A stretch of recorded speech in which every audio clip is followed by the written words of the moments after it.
राधे राधे दोस्तों, जय श्री कृष्णा। कैसे हैं आप सभी? Welcome to my Kanha status blog. जैसा कि आपको बताया था कि मैं 21 अगस्त को अपने कान्हा जी की छठीहार की पूजा करूंगी। तो मैंने आज अपने कान्हा जी की छठीहार की पूजा की है। तो मैं उनको नई ड्रेस पहनाई हूँ, उनका पंचामृत से वापस से स्नान करवाई हूँ और उनके पसंद का आज मैंने बहुत सारा सा भोग बनाया और उन्हें खिलाया है। तो आज मैं आपको बताऊंगी कि छप्पन भोग क्यों लगाया जाता है और कब लगाया जाता है। तो इसकी कई कहानियां हैं छप्पन भोग पर और कई सारी मान्यताएं हैं, लेकिन जहाँ तक मैं जानती हूँ तो जब इंद्र के प्रकोप से पूरा ब्रज जलमग्न हो गया था, तब हमारे बंसी बलिया जो हमारे कृष्ण कन्हैया हैं, वो अपनी छोटी उंगली पर 7 दिनों तक गोवर्धन पर्वत को उठाकर रखा था और ब्रजवासियों को उस समय उस समस्या से निदान पहुंचाई थी। तो एक तो मान्यता ये है कि इसी का आभार व्यक्त करने के लिए कि कान्हा जी ने ब्रजवासियों की जान बचाई थी, तो ब्रजवासियों ने मिलकर 56 प्रकार की वस्तुओं से कान्हा को भोग लगाया था। एक तो ये मान्यता है और दूसरी मान्यता ये है कि जो जो हमारे लाला हैं, उनकी माँ जो है यशोदा मैया, वो अपने लाला से बहुत प्रेम करती हैं।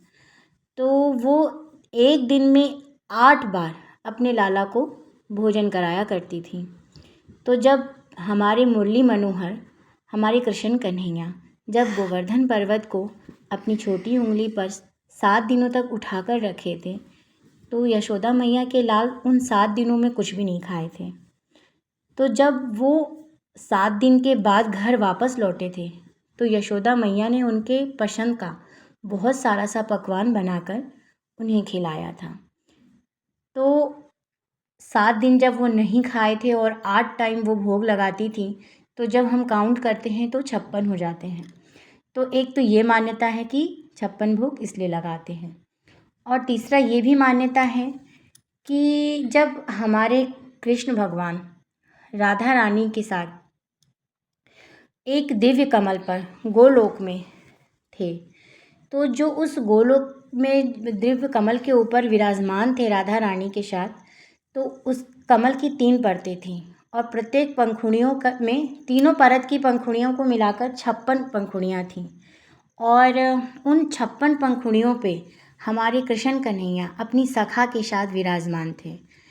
तो जो हम 56 भोग लगाते हैं, कान्हा के उन 56 स्वरूपों को ध्यान में रखकर लगाते हैं कि मैंने उन 56 रूपों को अपने कान्हा के उन 56 रूपों को मैंने भोग अर्पित की है। एक तो ये भी मान्यता है।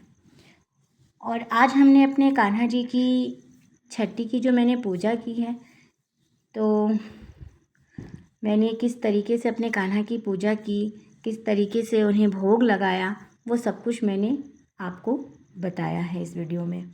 अगर आपको हमारे कान्हा जी की ये वीडियो अच्छी लगी हो और हमने जो अभी कृष्ण लीला के बारे में आपको बताया है, अगर ये आपको अच्छी लग रही हो, तो इस तरह का वीडियो बनाने के लिए मुझे आगे भी प्रोत्साहित करते रहें। अपने राधे राधे कमेंट से मेरा मन जो है हर्ष से भर दें आप, कि हर बार आप मुझे राधा राधा या जय श्री राधा हरि बोल लिख के कमेंट किया करें, ताकि मैं भी प्रसन्न हो जाऊं कि आपने राधा रानी का स्मरण किया है। क्योंकि राधा रानी के जप में राधा एक बार बोल देने से आपके जीवन की वो सारी दुख, वो व्याधा, वो पीड़ा मिट जाती है। तो आप सोचो, अगर दिन में कई बार अगर आपने राधा राधा बोला है, तो ये सोचो कि आपने अपना कितना दुख कम किया है। राधा रानी शब्द में क्या समा है, क्या समाया हुआ शब्द है इन राधा रानी के मंत्र में, ये तो शब्दों में व्यक्त कर पाना बहुत ही मुश्किल है। पर आप ऐसा महसूस करके देखिए कि जब आप राधा राधा बोलते हैं और साथ में अपने कान्हा का भी नाम लेते हैं, तो आप इस चीज़ को महसूस करके खुद देखिएगा कि आपके जीवन में जो भी समस्याएं हैं, जो भी कठिनाइयां हैं, वो राधा राधा कहते कहते मतलब एक बार अगर राधा कहते हैं तो वो आधा हो जाता है आपकी दुख, आपकी पीड़ा।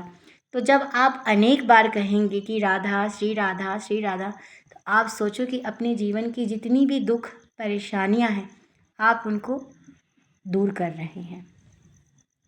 अगर आप हमारे चैनल पे नए हैं तो प्लीज़ हमारे कान्हा स्टेटस ब्लॉग को सब्सक्राइब करना ना भूलिएगा और हमें इसी तरीके के वीडियो बनाने के लिए आगे भी प्रोत्साहित करते रहिएगा। और आपने अपने कान्हा जी की छठी की पूजा कैसे मनाई है, ये वीडियो भी आप हमारे साथ शेयर करना ना भूलिएगा। मैं ज़रूर अपने कान्हा स्टेटस ब्लॉग पर अपलोड करूँगी। और आगे इसी प्रकार के कृष्ण लीलाओं को सुनने के लिए हमसे इसी तरीके से जुड़े रहिएगा।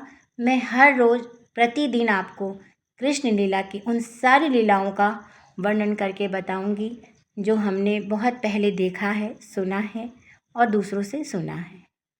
राधे राधे।